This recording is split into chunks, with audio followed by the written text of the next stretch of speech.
Bismillah ar-Rahman ar-Rahim. Um, Welcome to MUS online class for Book 6, and this is the eighth session that we're having. And thank you for joining, especially those who have been joining us from the first class. Inshallah, um, you'll be blessed with the knowledge that you'll gain from it, and inshallah, Allah would be pleased from all of us. So we'll make a start now. If you can keep your microphones off. We have a small class, so I won't disable the microphones. Um, if there is a need of talking to you, then I'll ask you to unmute your mics. So today we will be talking about akhlaq and history topics.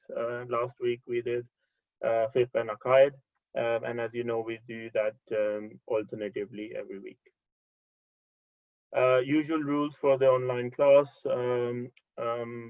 Please try to listen carefully and quietly. I will encourage you to ask a lot of questions. Anything that you don't understand, either from the topic being discussed or anything that you know for yourself. Put your question in the chat. If you want to say your question, then by all means, let me know in the chat, and at the right time, I'll ask you to unmute your microphone and say out your question. Okay, this is book 6. As I can see, all of you have been there in previous classes. You'll be aware of that. Let's set our intention correctly so that we are all focused on today's class. Bismillah ar-Rahman ar-Rahim. My intention is that I want to learn to follow my religion properly, become a better person, and support my Imam. May Allah hasten his reappearance, inshallah. So let's have the same focus and objective for the rest of the 50 minutes or so that we have today in this class. We start off with the recitation from the verse of the Holy Quran. Bismillah ar-Rahman ar-Rahim. Rabbi zidni ilma. My Lord, increase me in knowledge. We pray to Allah subhanahu wa ta'ala to increase our knowledge and help us in learning and applying the knowledge that we earn as well. So the first section is akhlaq today, and we'll be discussing two topics within akhlaq. The first one is hard work. And I'll just remind you, as I do every week, that you may have heard of or learned about hard work in different ages, and you will be learning about hard work going forward as well in your future Islamic classes and other classes. But these are reminders so that when you're busy in life later on, you remember these akhlaq topics and try and apply them in your daily life. So hard work basically means avoiding laziness. And there are a lot of times in our day and in our week where we try to just quickly do things, don't go into any detail, and especially for the things that we don't like, we want to just finish them very quickly and without much care or thinking around it. So akhlaq, within akhlaq, hard work is regarded as a very important subject, and everyone that you see who succeeds in life, either he is a religious person or he's a religious person and very much involved in the day-to-day worldly businesses as well. None of that can be achieved without hard work. So if you take examples of our scholars, all the scholars like Sayyid Ali Sistani or Sayyid Ali Khamenei, Al-Marja, they haven't got to this status without working really hard and learning and applying that learning as well. And if you look at other successful people, who are running big businesses or organizations or are successful in life, you would see them working hard. No one would be seen as doing nothing and gaining a good position. So what does hard work really means? And again, you can make notes in your notebook that you've been already doing. And during the week, when you do your day-to-day things, try and remember some of these and apply that into your daily life. So hard work really means that you prepare in advance for whatever you're about to do. So if you are a student and you're about to study, if you have to do something at home, if you have to do something at the community center, if you have to do something for yourself, anything that you have to do, you prepare for it. You prepare for it. So you don't just as the time comes to do something, you don't just start doing it, but you actually prepare for the work, and then you'll know what you're about to do. You'll be organized, and you work in a much more better way compared to if you just start working straight away. Then when you are doing that work, then you need to fully concentrate on that work only. So you spend the time focused, and try and understand every aspect of that work in the best way sort of possible. So let's take an example of if you have to clean your room, for example. And if you just suddenly wake up and decide, okay, I'm just cleaning my room, and just start doing whatever the first thing you see, you start putting it on the side. And if something is dirty, you start cleaning it up. Then you will get the work done, but that won't be classed as hard work. Why? Because you haven't prepared for it. So the best thing would be, if you do decide to clean your room, sit down and think, look around as well, and see what needs to be sorted out in your room. Is your bed in the right order? Is your working table all nice and clean? Is your wardrobe where your clothes are okay? Is your floor of the room has got different things? Anything outside your room? What do you need to do? Just make a almost like a list of things in your mind, and then you can decide, like, how do I start, what do I need to do, what things do I need. So when you're preparing for this, you will be much better in completing the task and in a quality way, rather than just starting to do something. And then while you are cleaning, if you are doing other things too at that time, so you go out and do something, come back, and then you go out to, I don't know, eat dinner and come back. Find a time where you can concentrate on this. So in 30 minutes you can get a lot more done than it would take you a few hours to do the same thing, because you're focusing on one task.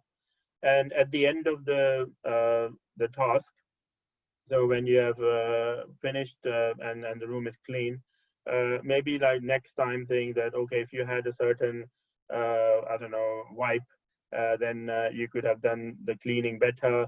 Or if you have done it in the daytime, it's better than doing it nighttime. But think of how you can improve. And then finally, what you have learned, try and tell that to others as well, and like your friends or your brothers and sisters, and say, this is the way you can do something proper. So the same task can be done very quickly or can be done with some preparation. If you do that properly, then you will receive and reach better results. At this point, I just want you to give me some examples of hard work. I mentioned like cleaning a room, but if I can just hear from some of you in the chat box, either at home or for yourself or in your school, at the mosque, for other people, what do you think you can do properly in the way I've explained in the previous slide? Any examples?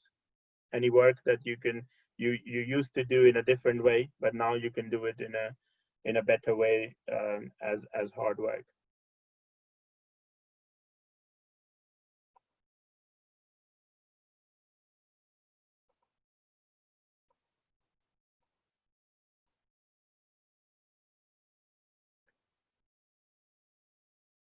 Okay, Iman says saying committed to a task like being a prefect, being a perfect. I think you mean like prefect at school. So yeah, that's good. Yeah.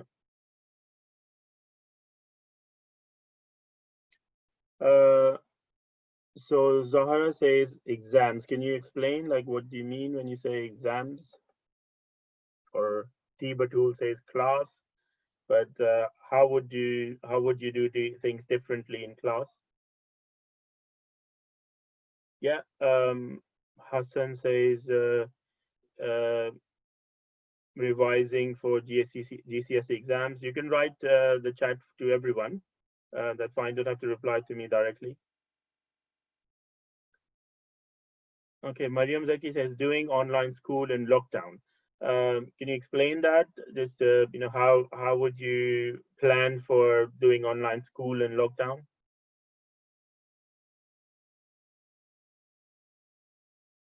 Yeah, good examples.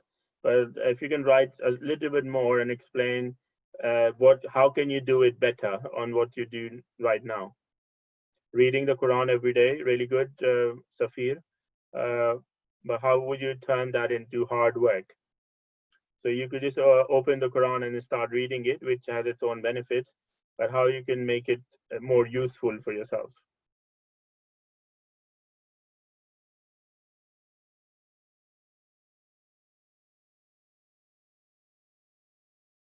Trying to help friends and family as well. That's really good.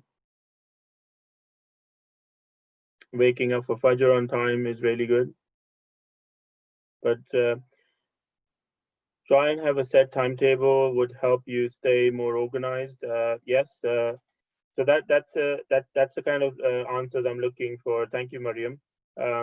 So if you could have all your books on your table and you randomly go through the books and learn, which is one way of doing it.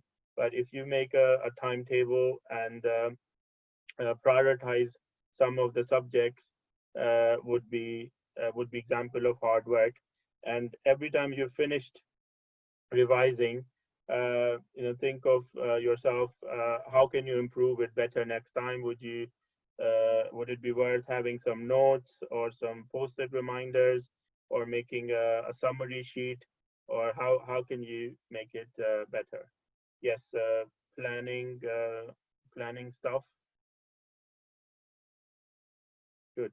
Okay, good work. So just I'll quickly go back to the previous slide, so just so that you can see that if you do plan to do hard work in your daily life, what you're doing already, then preparing for that work, concentrating during that work fully, and learning how to improve the next time, and also if you can tell others how you did something, would be hard work. So thank you for all the examples.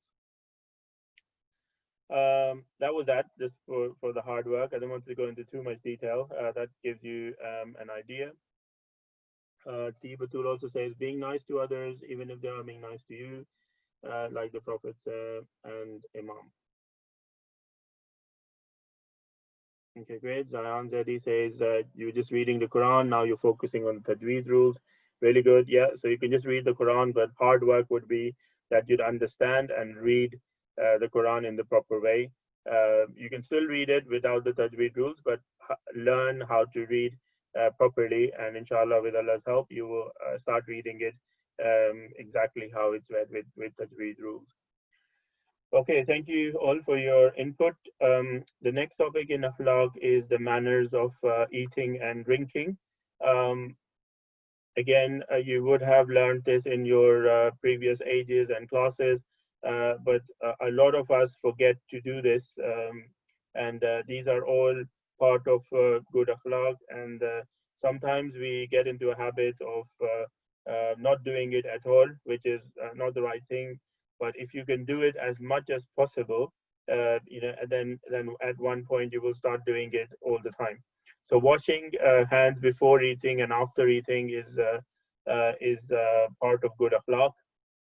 Um, I must admit, like sometimes we don't remember that before eating or after eating. Usually, like we remember after eating, but not before eating.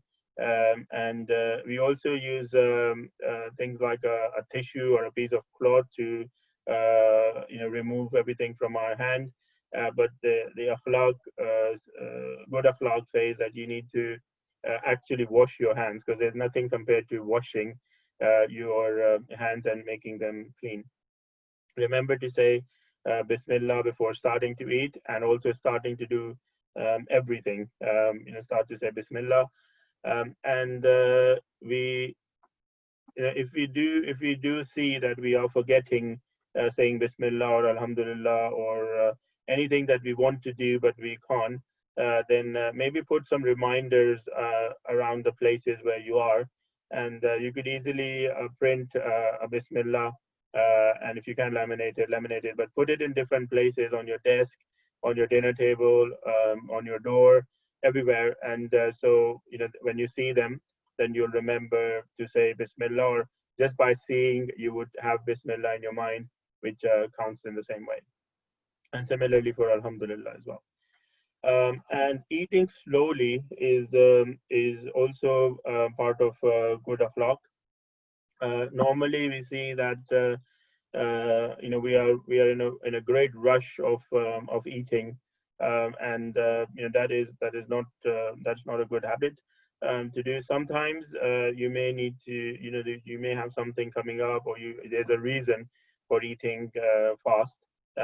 Then sometimes it's acceptable, but most of the times you should be eating slowly, and that ensures that the food is digested in the right way, and your stomach doesn't get disturbed, and the whole process of you eating, swallowing, digesting, food getting into your stomach, all that happens in the right time. If you try and pour the food like straight in, then that could cause problems to your health, which again, is not good. Also, looking at it, if you are part of a little like a group, like sitting together and eating, the one person who is like eating really fast compared to someone who is eating in a normal way, that is not pleasing to the eye as well. So try and eat in a moderate speed, unless there is a proper reason.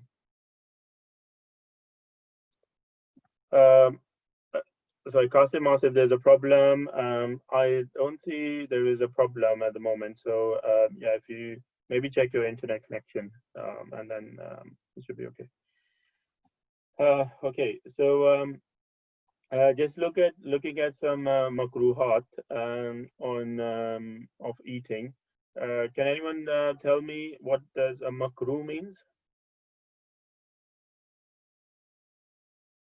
So you have halal, haram, mustahab, makruh, wajib. So what does makruh means? Mubah. Yeah, better not to do, not advised to do. Anyone else?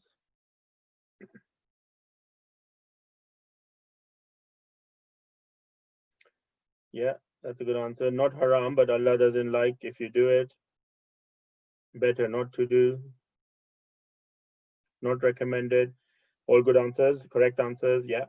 So a good person should always try and avoid the makruh, and similarly the mustahab actions which are recommended. Try and do the mustahabs as well.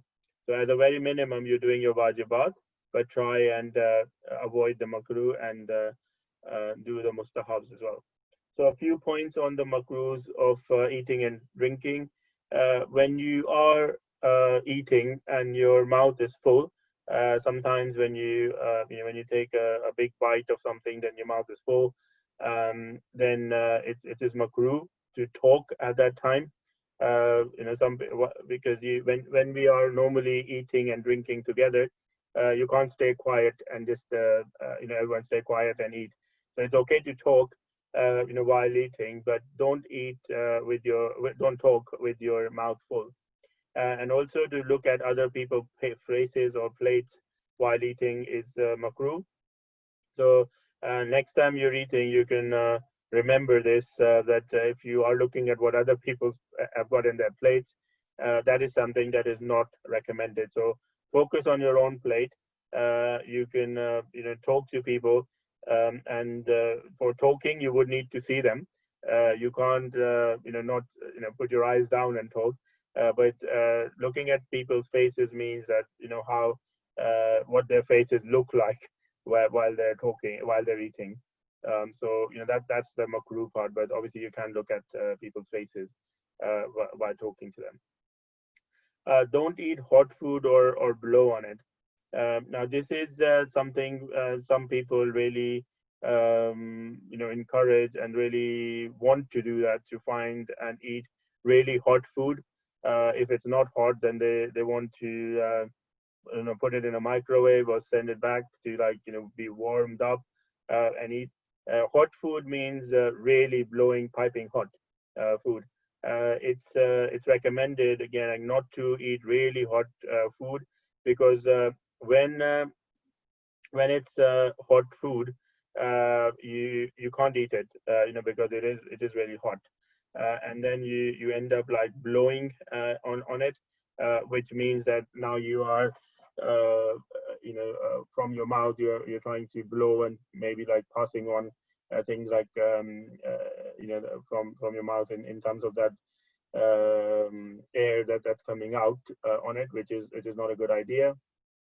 And always finish all what you have on the plate. That's something that's reminded us all the time. So make sure you don't take enough out from your enough out that you're not able to finish. It looks maybe like hard to implement, but once you start doing it, then it's easier to take things out multiple times, but not fill it up and then later on waste the food. A really practical example for this is buffets in restaurants, and very hard to control. And I'll say that for myself as well. When you go there and you see like a lot of food out there, you don't have to pay again and again. So you feel like just taking as much out as possible, and more often than less, you end up in wasting that food. So even though food is available for you to use, but it's still there's no harm in taking a little bit out, eating it, finishing it, go again, and take more out. So the last time when you eat and you feel full, then your plate is empty at the same time as well. Okay, so last point is about do not get up from your table before you have finished your food. That's also a good manner, that if you have started eating, then try and finish your food before you leave the table or your dastakhan where you're sitting on. The reason why this is a makruh is that if you do get up, again, if it's for a good reason, then you can get up. But if you get up for unnecessary things, even we sometimes bring things to the table and then start eating and then keep going to the kitchen to get more things. If you have forgotten something, generally that's fine, but try and have all the things that you need on the table, and then start eating. So once you are once you are eating, then you don't have to go away. Maybe like your hands are dirty, your food is half in your mouth and half digesting, and you start walking and then come back and then start again, disturb other people too. So yeah, try and finish up the food before you leave the table. Okay, any questions on manners of eating? Anything that you don't understand, or you try to do and doesn't work, or you always forget?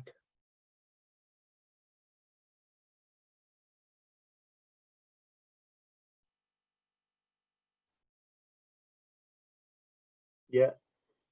Someone's asking like, what does I think Sarah is asking, what does dastakhan actually means? So some people call it sufra as well. It's just a big piece of cloth you could put on your floor, and people sit down on the floor and eat it, or you can eat on the table. Yeah, sufra is another word for dastakhan. You can call it, yeah, dastakhan as well. Okay, let's move on to drinking. So that was more eating, and there are some mustahabat and makruhat for drinking as well. So Allah would really like, and it's recommended in Islam, and it's part of good akhlaq to say Bismillah ar-Rahman ar-Rahim. Have your water in three parts, and have it sort of slowly as well. And when you're done, then say Alhamdulillah. Also, it's very makruh, not so very makruh, it is makruh to drink from a glass which has a crack in it. Usually, when you go out to restaurants or you go out for a wedding or some sort of a gathering where there's lots of glasses and plates, there is a chance that you get a glass which has a little crack on it. Try and not drink from that because it's makruh. And also try and not drink too much water. I know we are advised to drink water, as much as possible, but as much as possible explains it. If you're thirsty for one glass of water, then having two glasses just for the sake of it that you need more water, that is makruh. So water should be drunk enough to quench your thirst only. Some other reminders relating to drinking water. Allah says in the Holy Quran that there is nothing better to drink than water. So we have all sorts of drinks like water, fizzy drinks, juices, other flavored drinks, all sorts of things. But Allah says that we have made every living thing from water, and water is really the best drink that you can have. Also, it's common amongst all the creatures, that they all drink water to survive. So try and have nice plain water and more alongside with other drinks as well. And one last thing, which is very, very interesting and important for you to remember, and has lots of reward, that Imam Hussein alayhi salam and the story of Karbala is linked to water quite a lot. And Imam Hussein had, a reference where he was denied water, and all the Muslims, in the other army was having water, but Imam Hussein's family couldn't have water. So we remember every time we drink water, we remember Imam Hussein, and if you do, you can either say Assalamu alaikum ya Abu Abdullah, or if you don't remember to say that, then just remember Imam Hussein. All you have to do is, you're holding the glass of water, just say, um, Assalamu alaikum Abu Abdullah, or just think of Imam Hussein. You don't have to say that as well if you can't remember. But just thinking of Imam Hussein would, while drinking water, which is just like a 1 second thought, it just makes a lot more sense. So Tibatul asks, what story? This is the story of Karbala. Inshallah, we will try and cover that in history too. But I'm sure, at your age, I don't need to explain exactly what Karbala is at this point. Inshallah, we'll go through it in detail in the history topics. So we'll have the Kahoot at the end to do an assessment. Just some key points regarding hard work and eating manners. So remember that Allah likes people who work hard in that way that I mentioned. Hard work always bring in good results. And if you follow the sequence I mentioned, you will not regret yourself that, oh, if I would have done this, then I would have done it better. You would have done everything, and you'll be happy that you've done everything that you could have think of, and inshallah get good results as well. Next time you are hungry or thirsty, remember that there are some manners to follow. You are not supposed to just eat and drink like other creatures do. We have to, because we're human beings, the best of creation. We follow manners and advise other people of good manners too. Plain water is the best of the drinks. You can have other drinks as well, but plain water is the best available. And always eat and drink little, and have more if there is a need. So start off with a little one, and then after that have more. Okay, any questions on this topic?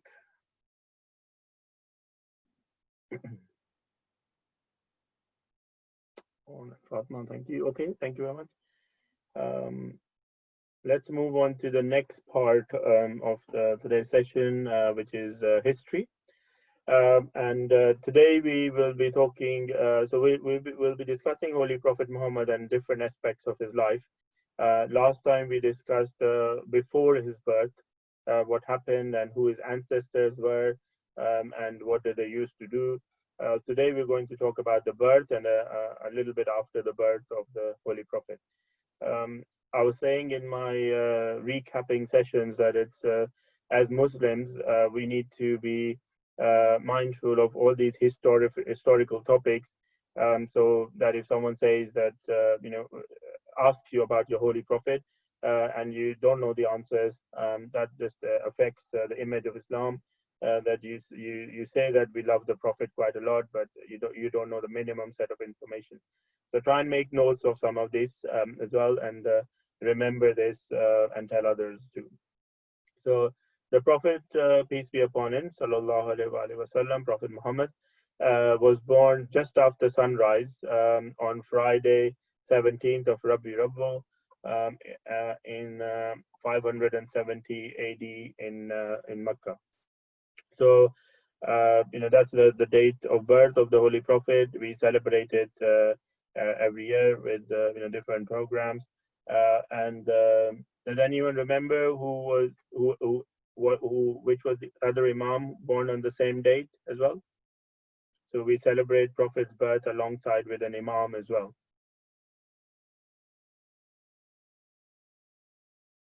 17th of Rabi Rabul is the birth date of which Imam? Not the 4th.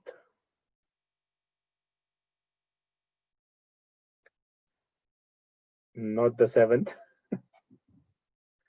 Okay, it looks like I'll get all the numbers. 2nd, 5th. Waiting for the right one. The question is, yeah, Mariam Zaki says 6th Imam. Okay, all right, thank you. Everyone has done all the answers of the numbers. So Imam Jaffar Sadiq alayhi salam was born on the 17th of Rabi Rabbu, and we celebrate the birth of Imam Sadiq and the Holy Prophet together on the 17th of Rabi Rabbu. Okay, the parents of the Holy Prophet, I'm sure you would have you know this like all the time, but just as a reminder, so Hazrat Abdullah, who was the son of Hazrat Abdul Muttalib, was the father of Holy Prophet, and Hazrat Amina, who was the daughter of Wahab, was the mother of Holy Prophet. And the sad story is that the Prophet's father, Hazrat Abdullah, died 2 months before his birth. And the story behind it is, if you can remember that, is when Prophet was not born yet, his father had to go on to a trade journey, and on the way back, he passed away. The journeys were a few months to go from one country to another country. So it took a few months, and while he was returning back to Makkah, he died, and Prophet was born 2 months after his father passed away. So the Prophet probably never saw his father, or was in his father's company. The other important event in history is called Am ul Fil, or the year of the elephant. Am means ear in Arabic, and feel means elephant. Some of you would remember Surah Fil in the Quran, which means is a surah of the elephant, and Amul means the ear of the elephant.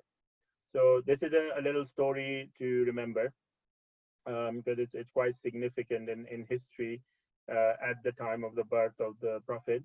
So there was a ruler of Yemen, which is not far from Saudi Arabia. If you, some of you know that Saudi Arabia is at war with Yemen as well in these times.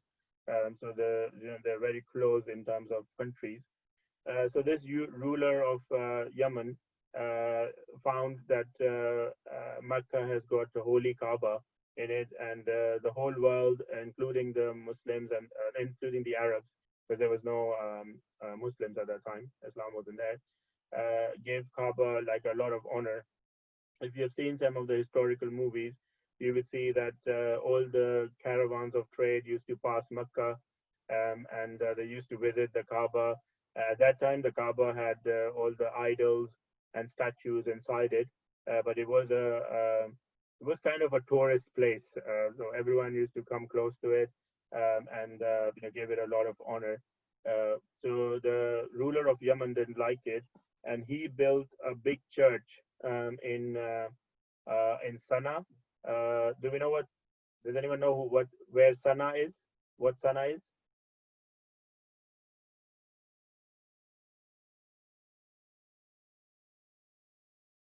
It's a place, a city.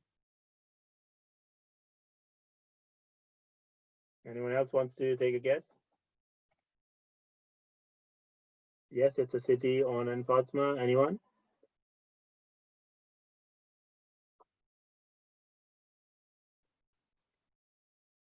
Yeah, it's a city in Yemen. Anything more than that? It's a mosque. No, it's not a mosque. So Sana'a is I think it's the capital of Yemen. So it's the biggest city. So um, okay. Let's continue the lesson. Um, and okay, I think I may need. Okay, I've changed the chat so you can talk to me directly only. Um, so the ruler of Abraha, the ruler of Yemen, sorry, he was called Abraha, and he built a church in Sana'a, and it was a nice, like, big church, and he wants everyone um, to to pay respect and honor, and basically undermine the importance of Holy Kaaba. No one did that, so he was really angry, and he said, "Let's go and destroy the Kaaba, so his church will gain more popularity." So he sat down to Mecca. He took a big army with him, with a lot of elephants in the army, and can everyone hear me? Okay, I can see someone saying not hear me. Can you write a yes or no? Yeah, sorry, I can hear me. Thank you. Anyone else? If you can hear me, Mariam can hear me. On and Fatma can. Okay. So most of the people can. If you can maybe like check your internet connection, those you can't. So Abraha took a big army of elephants, and he said, "Let me destroy Kaaba, so everyone then start liking my church." And when he got close to Mecca, there's a famous story about Hazrat Abdul Muttalib and his camels, which some of you may have heard. He went close to Mecca and saw a lot of camels out there, which he just confiscated. So he just, got all the camels and took them and kept them with him. The next day, Hazrat Abdul Muttalib came to see Abraha, and Abraha thought Abdul Muttalib have come to him. He must be worried about Kaaba being destroyed. So Abraha was feeling happy that Abdul Muttalib is amazed on his power, and he's coming to concede in front of him. but Hazrat Muttalib came and asked him about the camels and say famously that he is responsible and he's the owner of the camels. So he's worried about the camels, and Allah is the owner of the Kaaba, and he should be worried about the Kaaba. So he's not worried about the Kaaba, he's just worried about his own camels. And that showed Abraha that what kind of belief the Meccan peoples have about the Holy Kaaba. Abraha still went ahead to destroy the Kaaba with his army, and this is where Surah Fil was revealed to the Prophet. And while he was on his way towards the Kaaba, a lot of birds came in skies, and they threw these small stones at all the elephants, and all the elephants were killed, and the army had to run back, including Abraha as well, who died sort of later on. So in Surah Fil of the Holy Quran, which is 105th Surah, it says, have you not seen how your Lord dealt with the people of the elephant? Did he not ruin their plan? He sent down upon them flocks of birds who showered them with stones of baked clay, so they became like straw eaten up by the cattle. So the thing to remember is that Hazrat Abdul Muttalib had this full faith that Allah will protect the Kaaba, and Allah did that with the use of birds. The other important thing about Amul Fil is that year was called Amul Fil, and Prophet Muhammad was born in that year, which is 570 AD. And also Muhammad means one who is worthy of praise. So if someone asks you next time, like, what does Muhammad actually means, then you can remember and say one who is worthy of praise. A few more points about Prophet growing up. So Prophet's mother passed away when he was only 5 years old. His grandfather Abdul Muttalib passed away when he was only 8 years old. And most of the time he was taken care and grown up by help of his uncle Hazrat Abu Talib, who was also the father of Imam Ali alayhi salam. And also when Prophet used to go out to trade journeys with his uncle Hazrat Abu Talib, he once he went to a journey to Syria, then he met a monk over there. Monks are sort of religious people who are not interested in the world. They're just sitting and praying in their sort of own world. And he met Hazrat Abu Talib and looked at the Prophet and said that he is a prophet like other prophets, and then he should be kept safe from the world. From this point, Hazrat Abu Talib used to take a lot of care in safeguarding the Prophet. So Sister Sarah is asking, what does Muhammad means? Muhammad means one who is worthy of praise. So this is the last slide. Muhammad means one who is worthy of praise. All these lessons are available on YouTube. So if you have missed anything, you can go back to the previous lessons and then recall what I said. Okay, that's all from our content. We are going to have Kahoot now, and actually, let me just go through the quick points, key points before I end. So Prophet, some things to remember about the Prophet is Prophet parents passed away in very early age when he was 5, and his father like even before he was born. So we should be grateful to Allah that most of us have our parents with us, and they are with us to guide us, to grow us up, and also help us in becoming a better person as well. So all parents are a blessing, and Prophet had lots of other blessings than us, but we should really appreciate what benefit Allah has given us in form of our parents. Allah protects whom He wishes. So Allah wished to protect the Kaaba, and He sent the birds to protect the Kaaba. Muhammad means one who is worthy of praise. Hazrat Abu Talib was the main person who raised the Prophet. And Prophet Muhammad had signs of prophethood well before he declared Islam. So when he went on to that trade journey, he didn't declare himself as a prophet, but the monks and other people, from his signs, knew that he was a prophet. Okay, so let's go on to Kahoot.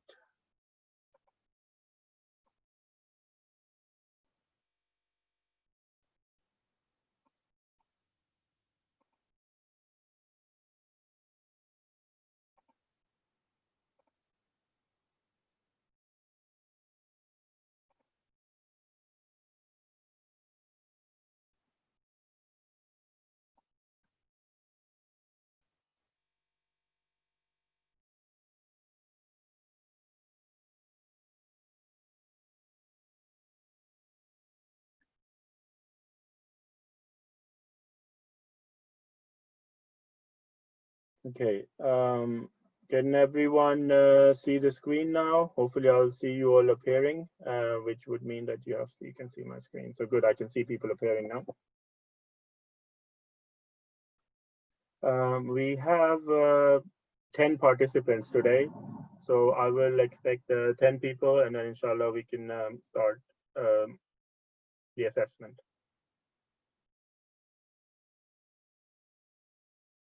If you are having any problems joining in, then let me know, and I can wait for a bit as well.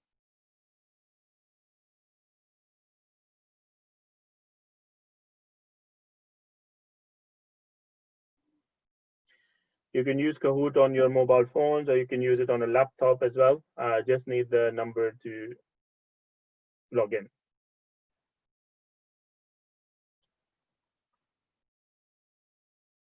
All right, we've got 6 people logged on, and oh, we've got 12 participants, so should be 11 of you on Kahoot. If you can let me know if you are in the process of logging on to Kahoot, then I'll wait. Good, we have 8 people now, waiting for another 3 or 2. One participant keeps on leaving.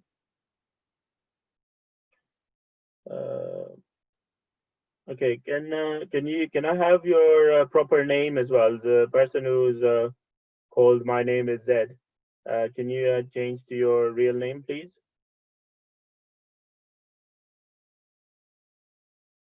Thank you. Is anyone else in the process of logging on to Kahoot?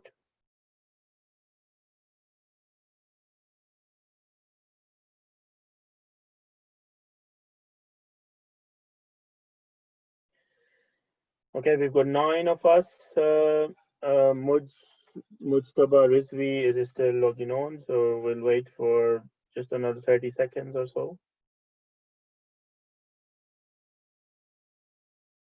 I can't wait for too long because we're closing into the time of the class.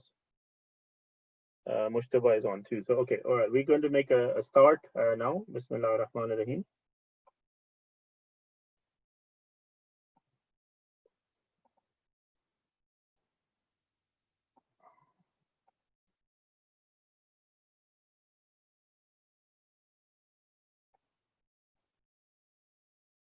Okay, question 1 of 10. Example of hard work is waiting for school to finish, making a to-do list for your week, only prepare 5 minutes before your test, clean things from the top only. Well done, good answer. So yeah, if you make a to-do list, that means preparation, and with preparation, you could do your work properly. Clean things from the top only, the 2 people who have answered, that's actually an example of laziness. So you need to clean things properly, not just from the top.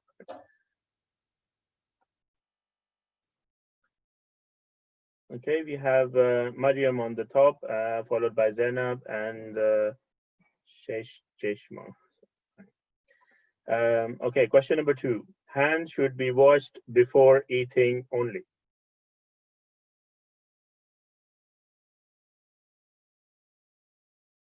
Good answer. Yeah, it needs to be washed before and after eating.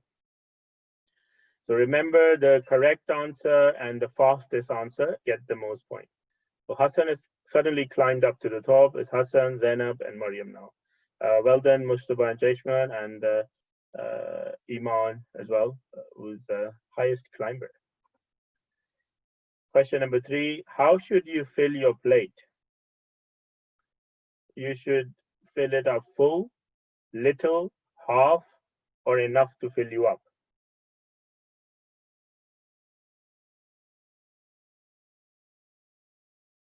Enough to fill you up, yeah. So little is also a close answer, but because it doesn't say exactly how much would be enough to fill you up. And the person who said fill your plate like full, that's definitely not a good idea, because in more cases than less, you won't be able to finish a full plate, depending on the size of the plate.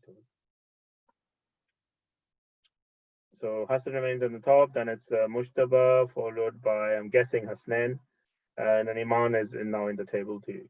Well done, Iman. Question 4, it's okay to look at other people's faces and plates. Yeah, everyone should have that answer.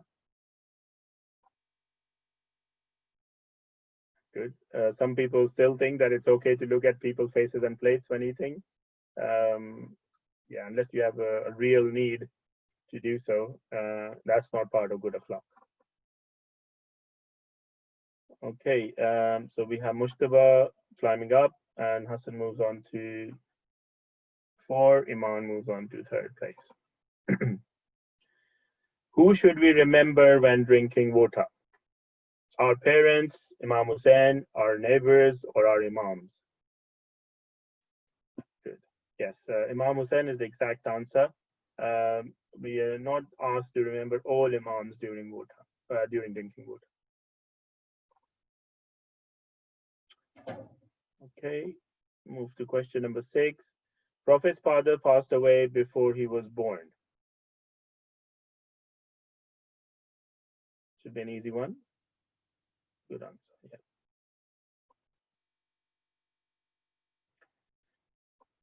Okay, question number 7. Allah killed Abraha army with what? With birds, with flies, with eagles, or with ants?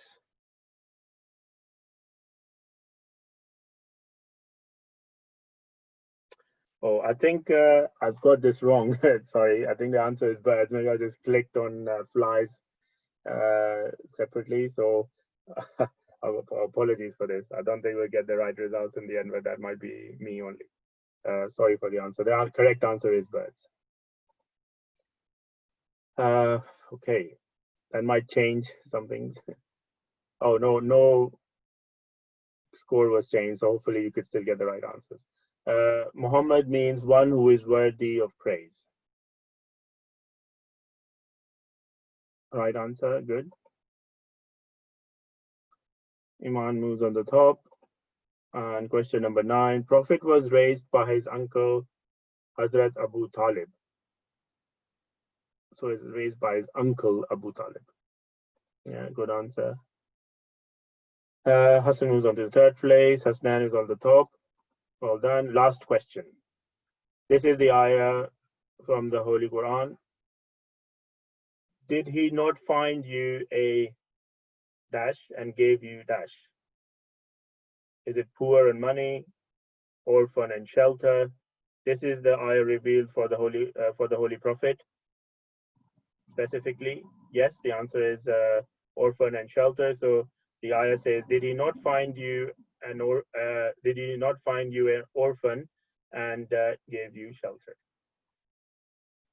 Okay, apologies. This might not be the right results, but still, I think we'll get some indication.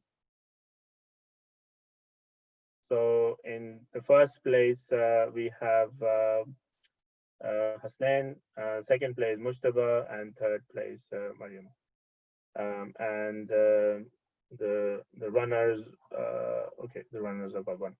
All right, thank you everyone for playing Kahoot, and apologies for the wrong answer once again. Let's go back to our screen and our session just to wrap up. So yeah, we will finish off by reading the dua of Imam Zaman. Bismillah ar-Rahman ar-Rahim. Allahumma kulli waliyika al-Hujjat ibn al-Hasan. صلواتك عليه وعلى آبائه في هذه الساعة وفي كل ساعة وليا وحافظا وقائدا وناصرا ودليلا وعينا حتى تسكنه وردك طوعا وتمتعه فيها طويلا برحمتك يا أرحم الراحمين. اللهم صل على محمد وآل محمد. والله, please send our Imam of our time as soon as possible, inshallah. The next class will be Saturday, 13th of June, same time at 6 p.m. And until then, let's pray that may Allah keep us and everyone else safe, and look after yourself, and hope you've learned a few new things from our session today. So thank you very much for attending. Assalamu alaikum wa rahmatullahi wa barakatuh.